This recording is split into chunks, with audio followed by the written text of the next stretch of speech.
Accidents happen, especially with pets, and sometimes that means they get hurt.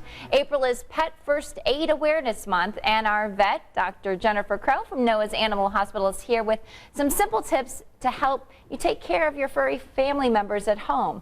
So thank you so much for being with us. Tell us a little bit about this. So April, the American Red Cross has some tips on their website, some information, just simple things that you can do at home before you get your pet to the vet when there's a problem. So what kind of things should you look out for then if you have a pet that's injured? So 4 things we're going to talk about this morning, and one of the more common ones is my pet dehydrated? They've been sick.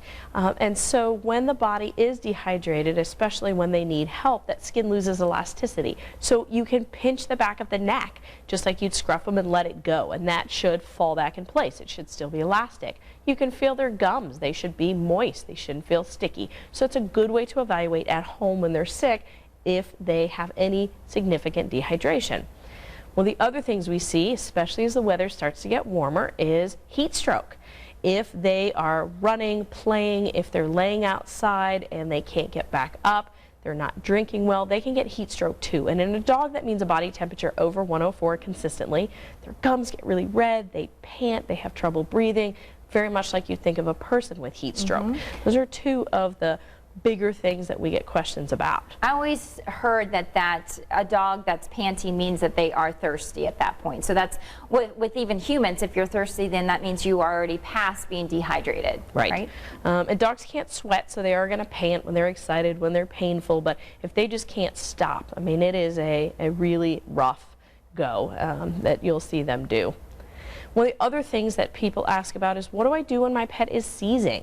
And basically, we just want to make sure they don't hurt themselves. Don't try to hold them down. Don't put anything in their mouth. If they get a cut or a wound, that's something you can stop the bleeding with pressure. Put a paper towel, put a towel over it. Don't take it off. Hold it on there, and if it bleeds through, put another one. And then get to your vet.